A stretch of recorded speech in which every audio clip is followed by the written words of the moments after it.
How are you, Taha? I'm good, Pat. How are you? Very well, thank you. Shall we start? Yes. Why not? Bismillahirrahmanirrahim. Alhamdulillahi Rabbil Alamin.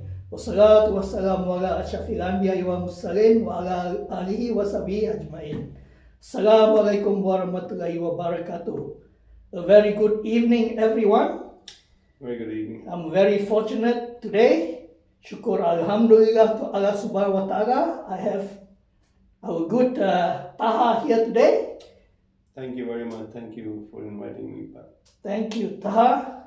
So, how's everything been going? The last.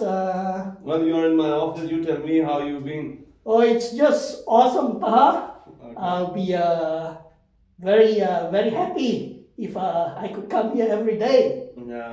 Before we start, we just had a big lunch, a Malaysian lunch, and Mr. Patrick wanted us to talk before that, but I said, let's put something in our stomach, then we'll speak. And I'd like to take this opportunity to thank Taha here for treating me to this really delicious lunch. I had my Penang char kway teow, and Taha here had his rendang, beef rendang with rice. It was very tasty, very tasty. I'm glad that you liked it, Taha. It's just like how my mom's cook at home.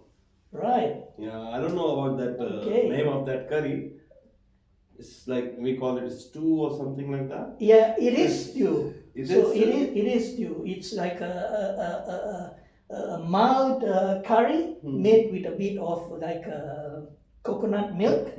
So I know how to prepare this dish as well. So I will actually prepare it and invite you over to my place one day. Inshallah. Thanks, Taha. Okay, we'll just like to have a bit of a talk today, a bit of a chat. We'll like to talk about a few things, presumably about the political scenario in both Pakistan and Malaysia, and how the effect or the impact of COVID-19, how that's been taking its part, and as a resultant, what's the effect that it has on the economy.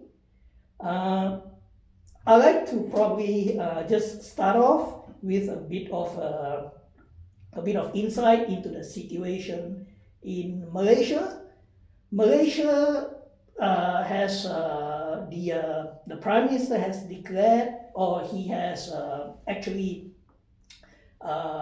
imposed a state of emergency. So I'll stop you here. It was at that time too when we made first video. So it's still at the same place. Yeah. The state of emergency should be in a week's time.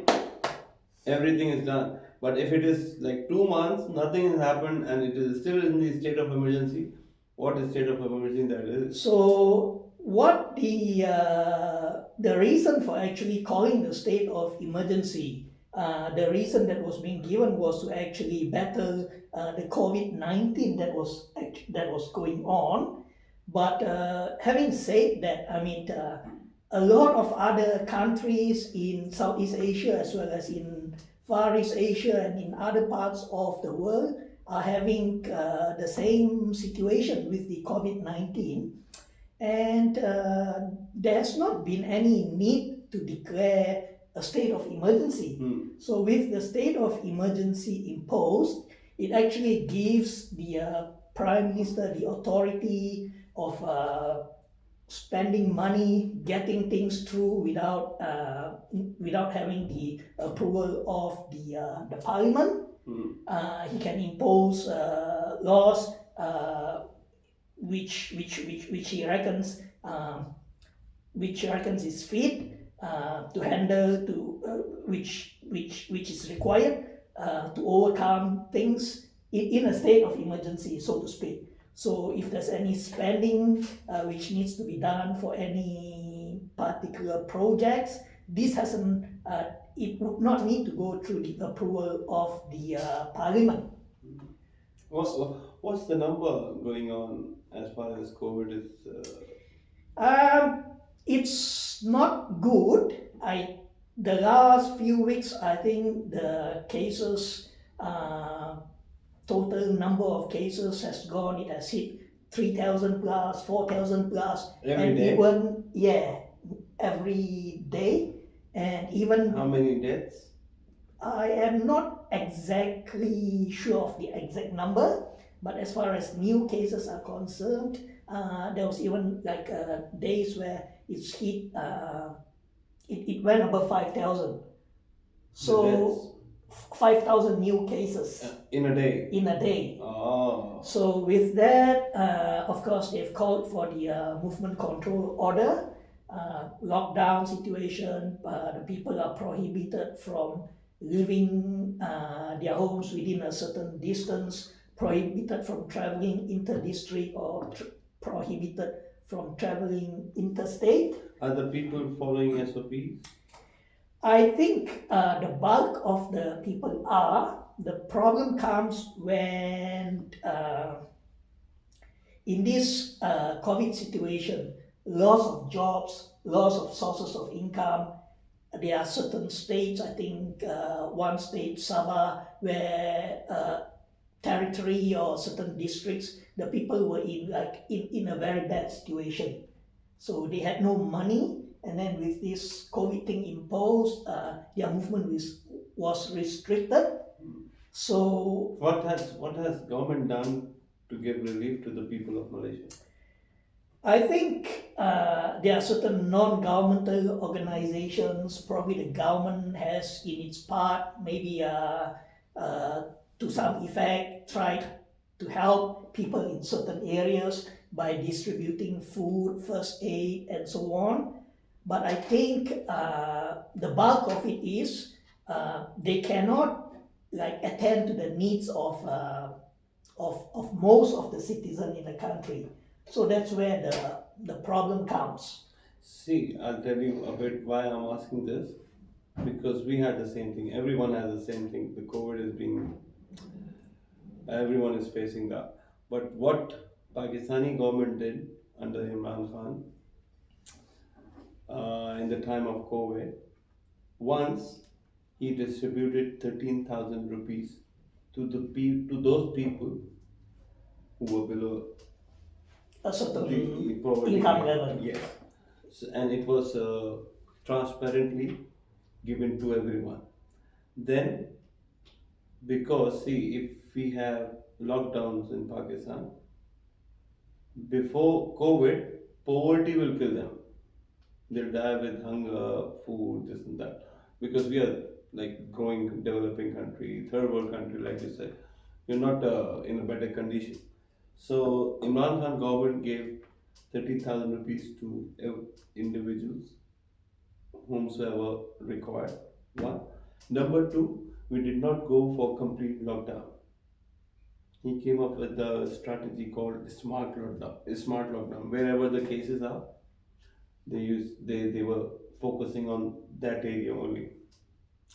Then, because we knew that we cannot sit at home and do nothing because our government doesn't have that much money, what he did, he remained the construction industry open, came up with some relaxation policies for the people who runs the construction company, building houses, whatsoever, cement,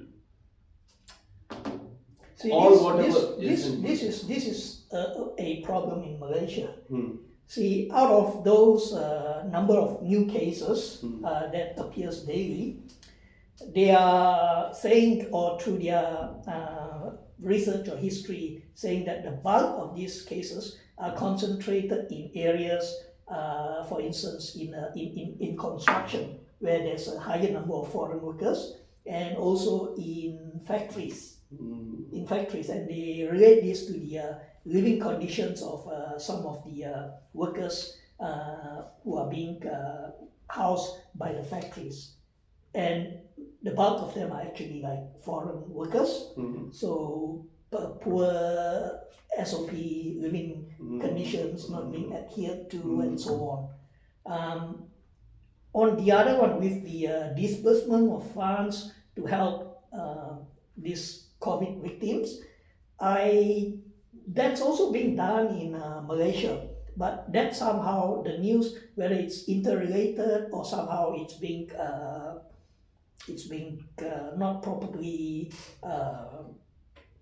properly dispersed to the public. Also, recently there was some political news that members members of parliament who were with the government, they provided with 3.6 million Malaysian ringgit for their constituency, whereas those constituencies where the member of parliaments are from opposition parties, they are not provided with any funds for their constituency, so they have to raise their own funds to help the people in the constituency. Is it fair? Well, that's basically not fair in the layman's opinion. Well, okay. Having said that, now what actually there was some other. Okay, I remember now. It was that the present government is a coalition of a few parties. Now, within those parties in the coalition, they're starting to have like disagreements. So, members of parliament from a coalition party has withdrawn their support for the prime minister. So, as a result of that, he's actually lost the majority of support from the member of parliaments for the ruling government. And rightly, he has got to go and seek an audience with the king, informing him that he has lost the majority of support from members of the parliament. But what actually happened instead is he has actually gone to the king and sought a declaration of a state of emergency. With the state of emergency, he's actually suspended parliament proceedings. So there's no parliament sessions going on at the moment. And what I think has happened is that lately there's been a lot of people irate at all this and saying that the parliament is suspended while other activities have been allowed to gradually go back to normal.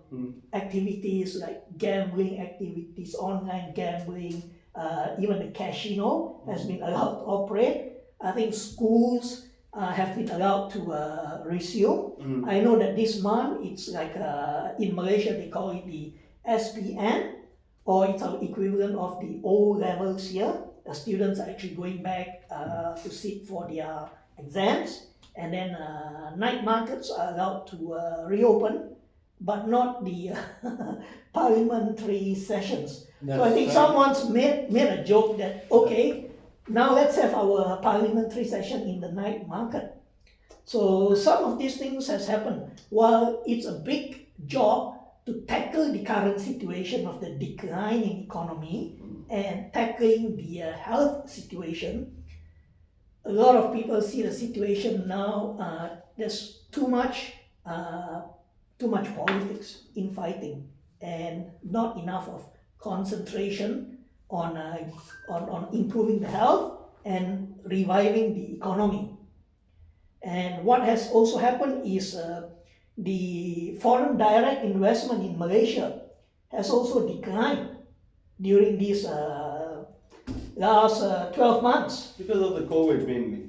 But a lot of these foreign multinationals, big factories, Sony, Hyundai, Toyota, Honda, they've actually closed down their operations in Malaysia and relocated to other Southeast Asian countries like Indonesia. And the reason is only COVID, or the policies brought up by the government.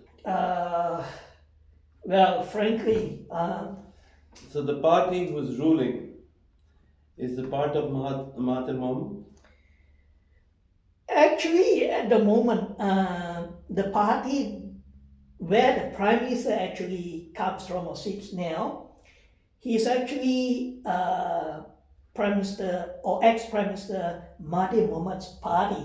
Okay. Yeah, but there was a split. Dr. Mahathir Mohamad came.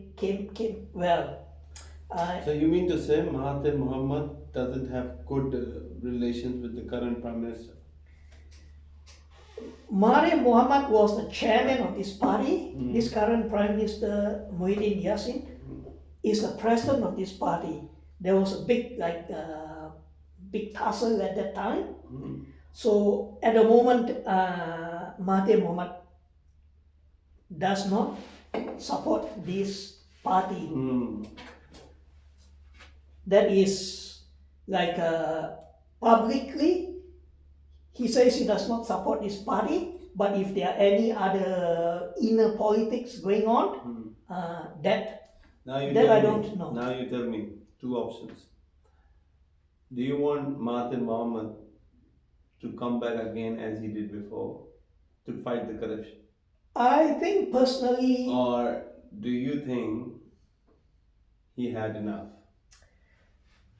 to me personally, I think Malaysia has got a lot of talent, a lot of young dynamic people who's had wide exposure, who's got good exposure overseas, plus many years local experience. And I think it's time to give some of these younger people Chance. a chance to actually lead the country and show what they are actually capable of in transforming Malaysia. You say give the new people a chance. I would like to say my heart. Give last chance to Mahathir Mohamad. Last. It will be his last. Give him the last chance. Because see what we know Malaysia from Pakistan is where Malaysia was and where Malaysia came and is. We think and we know through news, what we read about, that Mahathir Mohamad plays very important role in bringing Malaysia up. Am I right? Well, he has been the Prime Minister on a stretch for 22 years, and he's also had a spell of 22 months as the Prime Minister of Pakatan Harapan. So, well, I think 22 years has been a long time, and a lot of things has changed since then. Technology has changed, IT has changed, the way we communicate has changed. So he has had his time. Having a person to be in charge, or a person who's been in power for a long time, can be detrimental. I think, like, in keeping up with the rest of the world, we have got to be dynamic, we have got to be affluent, new ideas have got to come into place, and not keep repeating about the old ones. There was just this news, I listened to it yesterday, that the actual reason why he resigned after 22 months, that was at the time where there was a split in his party, and that caused the collapse or downfall of the government at that time.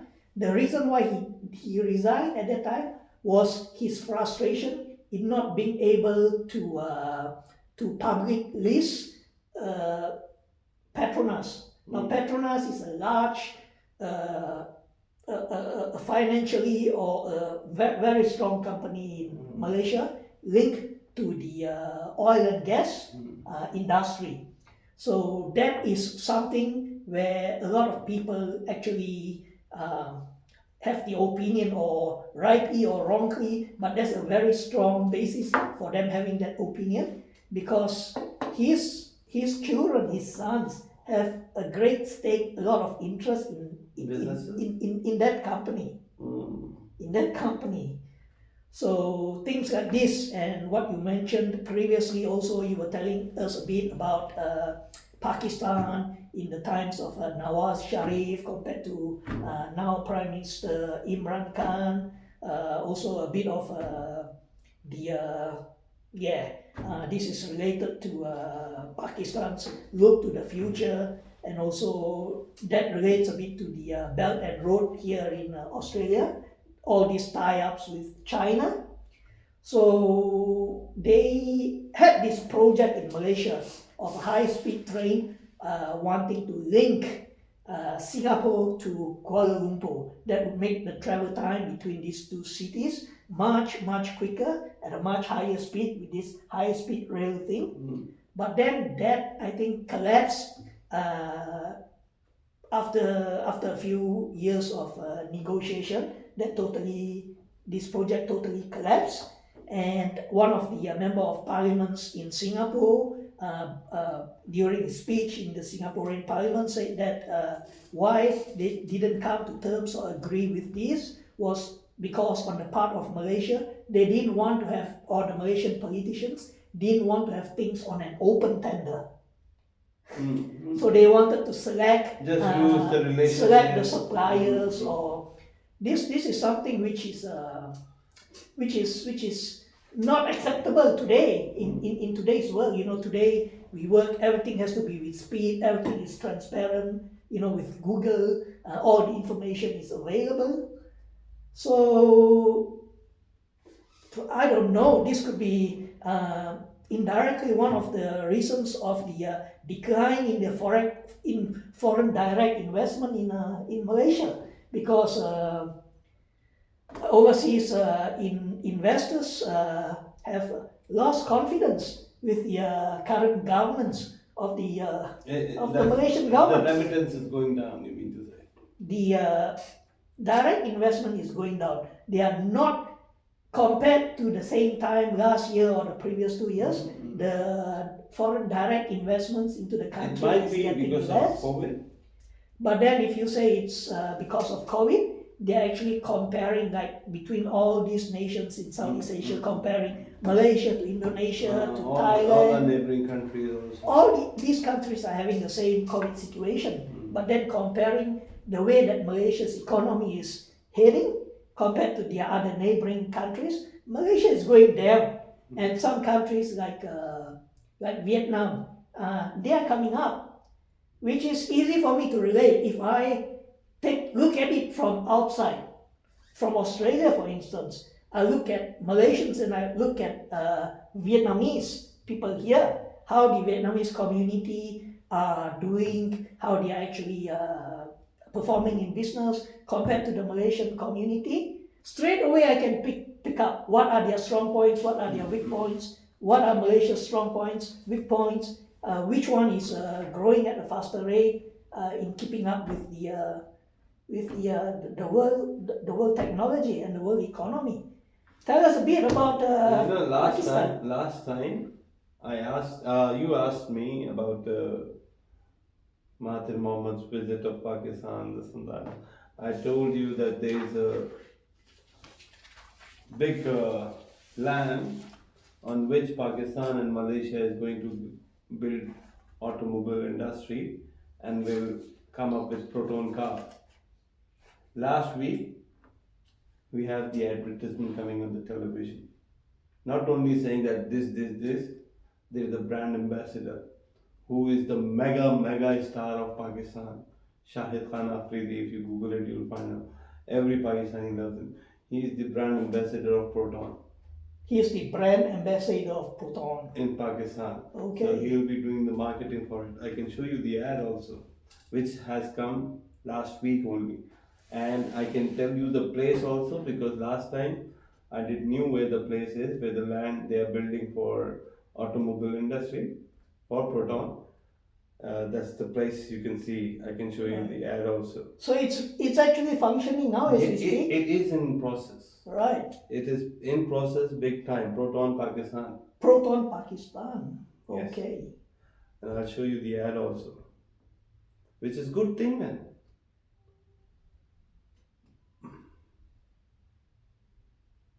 Is that like in a specific industrial location in Pakistan, or they have made a separate? Okay.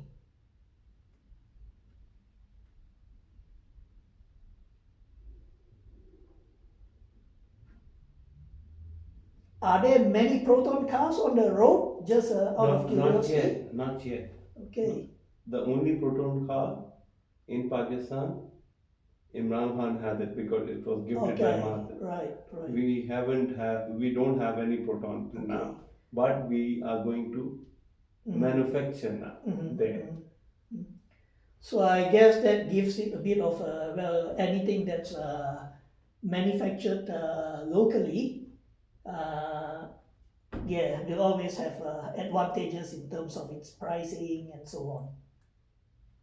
See, Shahid Afridi joins Proton Pakistan as brand ambassador, which is a very big thing, very big thing because he is like everyone's lovable man, and if he is marketing for this one, it will be a good thing for Proton.